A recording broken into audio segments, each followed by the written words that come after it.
بسم الله الرحمن الرحيم. السلام عليكم ورحمة الله وبركاته. ازيكم حبيبي، عاملين ايه؟ يا رب تكونوا بخير ان شاء الله. هعمل النهارده معاكم فيديو حلو وان شاء الله يعجبكم. الاول نصلي كده على الرسول عليه الصلاة والسلام. اللهم بارك وسلم عليك يا حبيبي يا محمد. بسم الله الرحمن الرحيم. هنعمل النهارده مع بعض كيكه حلوه قوي قوي يا جماعه، ان شاء الله تعجبكم. شكلها جميل قوي قوي. اللون بتاعها انتوا هتتبسطوا منه. اللون بتاعها طالع ما شاء الله، من كتر ما هو ذهبي رهيب يعني. هقول المقادير وبعد كده هنتكلم عشان الناس اللي بتبقى عايزه تشوف المقادير اول الفيديو. انا على طول بنزلها والله اول الفيديو، يعني مش عمري ما ابدا في الوصفه الا لما بقول المقادير اول الفيديو. انا معايا هنا كوبايه الا ربع من السكر، كوبايه الا ربع من السكر الابيض، 3 بيضات. انا حاطه، هو المفروض بيضتين، انا حاطه 3 بيضات عشان البيض بيبقى صغير، البيض الايام دي مش كبير، لكن لو البيض كبير قوي قوي حلو يبقى بيضتين كفايه. خلاص، انا كنت فصلت يا حبيبي عشان الاذان. تمام، هقول مقادير تاني. كوبايه الا ربع من السكر الابيض الناعم، مش مطحون، لا سكر ابيض عادي بس يكون حبيباته يعني حلوه ناعم. حطيت 3 بيضات عشان البيض عندي صغير جدا، يعني بحس ان البلد بالبيض البلد، البيض عندي كبير جدا وحلو، بيضتين كفايه. تمام. حطيت نص كوبايه من الزيت. خلاص كده. بصوا بقى، انا كل اللي عايزاه علبه زبادي ب5 جنيه، بس دي اللي انا عايزاها، لا عايزه لبن ولا عايزه برتقال ولا عايزه حاجه. كيكه هشه وحلوه جدا جدا قوي قوي و... وسهله واقتصاديه، ما هياش غاليه. هتجيبي بطين وعلبه زبادي ب5 جنيه، التوتال بتاعك كله. ولو البيض رفيع هتجيبي 3 بيضات.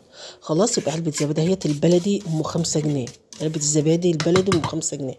احطها في الخلاط، دي اللي انا عايزه، لا عايزه لبن ولا عايزه برتقال، لا محتاجه احط كوبايتين لبن ولا كوبايه ونص برتقال ولا اي حاجه. خلاص. ضربت الاول البيض بالسكر، وبعد كده حطيت الزيت، وبعد كده ضربته ضربتين، وبعد كده حطيت ايه، اللهم صل على النبي، الزبادي. ضربت لحد ما القوام كده افتحي معايا. بقى انا عايزاه ابيض، يبقى عامل فوم كده، رغوه كده ابيض كده زي ما انتوا شايفين اهو. طب يا شيف ينفع بالمضرب اليدوي؟ ينفع بالمضرب اليدوي اللي هو العادي، بس تضربي البيض والصوت، تضربي بس حبه. عفوا. في حاجات كده ببقى عايزه اعملها لكم والله بالمضرب اليدوي عادي سهله، بس هي بتبقى محتاجه شويه مجهود، انتوا عارفين يعني مش بقدر قوي عشان نفسي وكده. تمام. هكب بقى الخليط معايا هنا في طبق، هي سريعه جدا قوي على فكره. انا هنا بقى يا جماعه معايا معلقه كبيره كده حلوه مليانه من الخل. مهمه جدا الخل ده يا جماعه، يعني اساس. طب لو ما عندكيش خل حط عصره نص ليمونه، تمام، بس ما يكونش فيها بذره ولا حاجه. احط معلقه ونص من الخل. ما عندكش خل يا شيف حط نص ليمونه، عصره نص ليمونه، بس شيلي ما تخليش فيها بذره ولا اي حاجه. معايا هنا ايه، كوبايه ونص من الدقيق. معايا معلقه من النشا كبيره. معايا معلقه كبيره مليانه من الكيك شيف. تمام. معلقه كده تكون مليانه، بس مش الكيس كله، ما تاخديش الكيس كله، لا خدي من الكيك شيف معلقه كده بمعلقه الاكل مليانه، ومعلقه نشا برضو بمعلقه الاكل، وكوبايه ونص من الدقيق. تكوني نخله كده الدقيق مرتين ولا حاجه. خلاص، يعني نخليه وارجعي نخليه تاني. هقلب بقى كده مع بعضه. انا حطيت الدقيق كله، ما وقفتش على اي حاجه لان مقادير مظبوطه. طب يا شيف، لو انا حطيت الدقيق ممكن يكون زاد مني شويه، وحسيت ان الخط حساه تقيل، ما هي ولا تقيله ولا اي حاجه. لو عندك معلقتين لبن خفي بيهم، ما عندكش معلقتين ميه مفيش اي مشكله.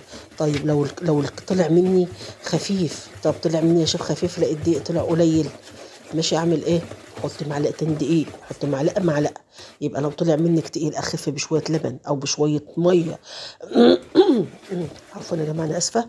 او اخف بلبن او بميه او ببرتقان، او ممكن معلقتين مريندا، مفيش اي مشكله.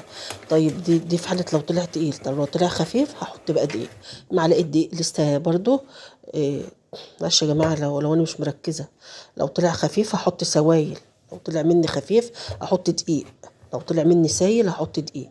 تمام. ازود معلقه معلقه. خلاص. طب لو طلع مني تقيل هحط سوائل لبن او برتقان او مرندة او ميه، ابسط حاجه عندك يعني. خلاص. انا معايا صينيه مبطناها، الصينيه كده حاطه دهنة زيت ومبطناها دقيق خفيف. يعني بطني دقيق خفيف، ما تبطنيش دقيق كتير، بطني دقيق خفيف. صينيه مقاس 22. تمام. لو انت عايزه تعملي بقى في صينيه اكبر، تمام، 28 ولا حاجه، هتضعفي المقادير تضعفها سهله جدا. يبقى 3 دقيق، 3 اللهم صل على 3 دقيق، كوبايه زيت، علبتين زبادي. ضعفي بقى، ضعفي يبقى باكو الكيك شيف كله. خلاص. هتضعفي بقى الكميه على طول، سهله جدا. انا هنا بعد قبل ما وانا بضرب بقى قبل ما هضيف الدقيق قبل ما اضيف الدقيق كنت مولعه الفرن. الكيك الفرن ما يولعش قبله بربع ساعه ولا بتلت ساعه ولا الكلام ده، 5 دقايق كافيين او اقل من 5 دقايق كمان. تمام، عشان ما يحمرش منك بسرعه ويقب بسرعه وهو ني.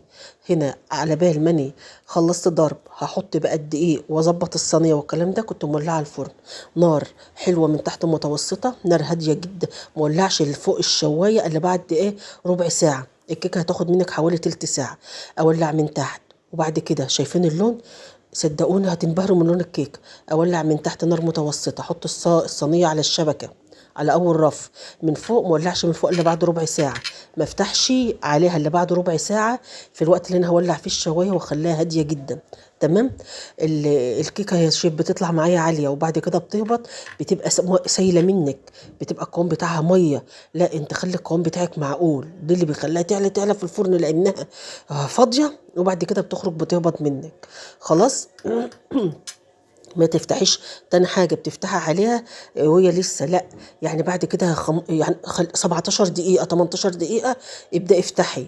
خلاص ما تفتحيش عليها طول ما فيها في اول الفرن خالص.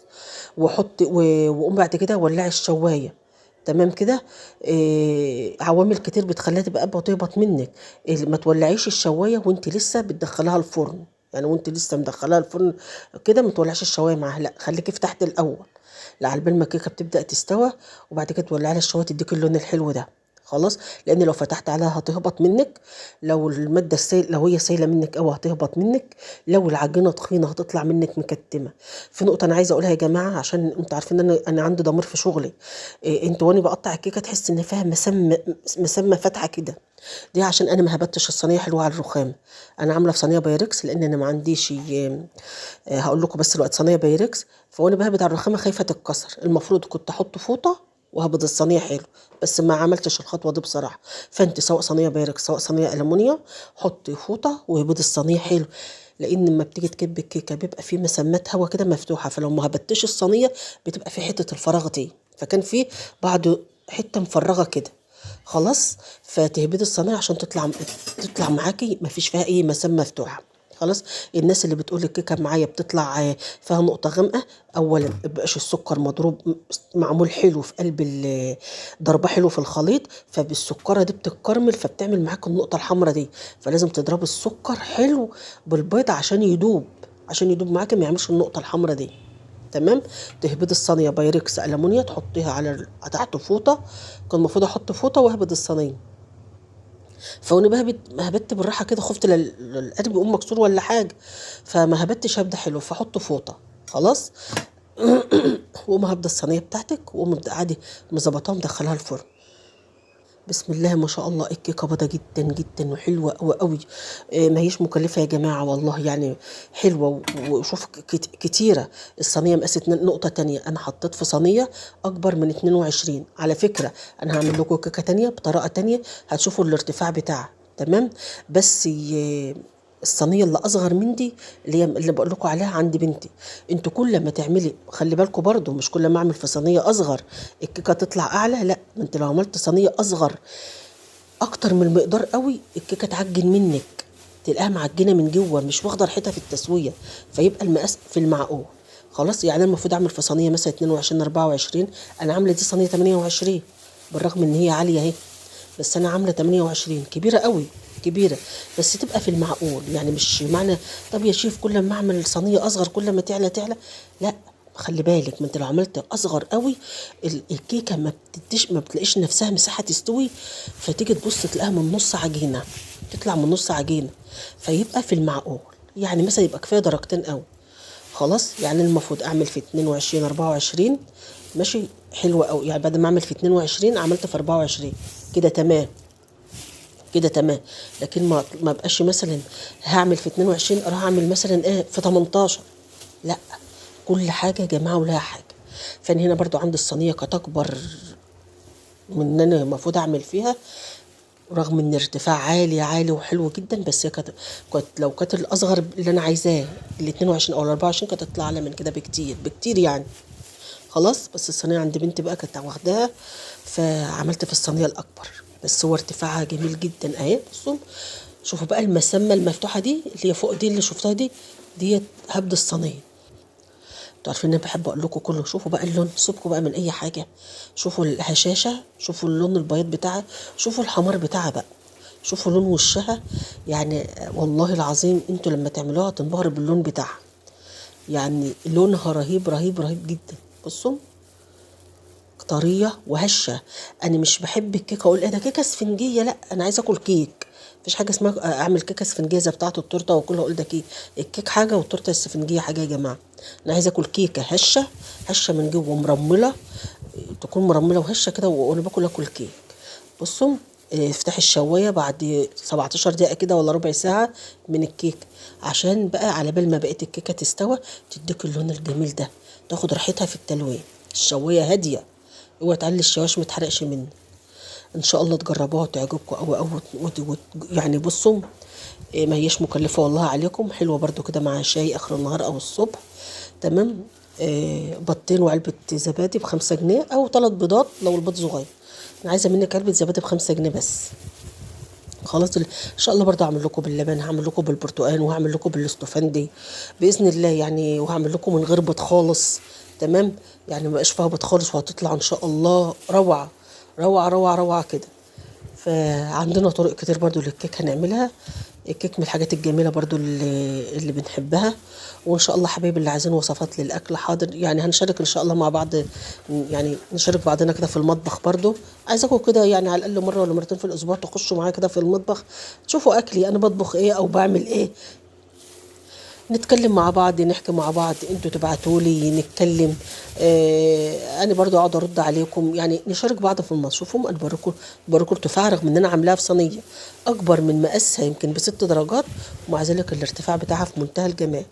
وبيضه جدا جدا يا جماعه والله، زي اللون اللبن، كانك يعني اقول لك ايه، كانك عاملاها بلبن.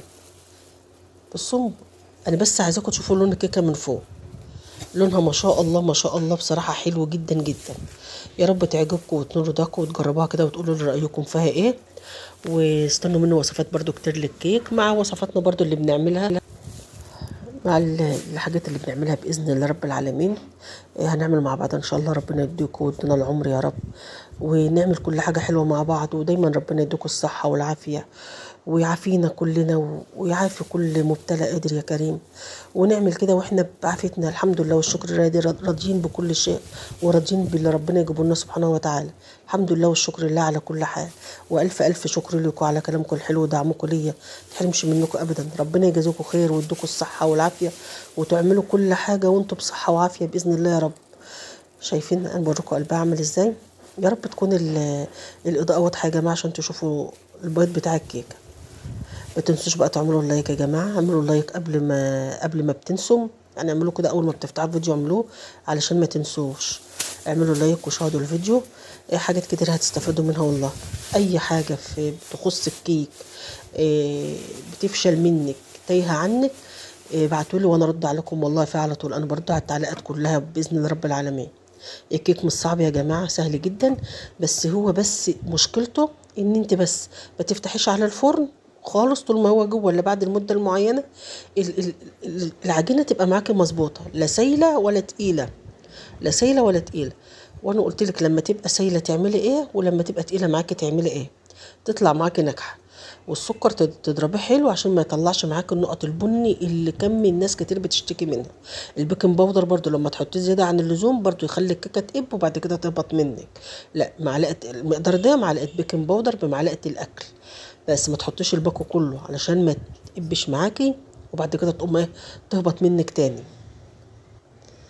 الكيكه عادي تعملي في صينيه الالومنيوم بيطلع كيك جميل جدا. يعني مش تقولي مثلا دي طالع لونها حلو او طالع عشان في بايركس، لا بالعكس، ده الالومنيوم بتطلع الحاجه النتيجه اجمل واجمل من كده بكتير. تمام، تبقى حلو. بس انا عندي الالومنيوم برضو اكبر. تمام، عبال ما ان شاء الله ما اجيب صينيه صغيره.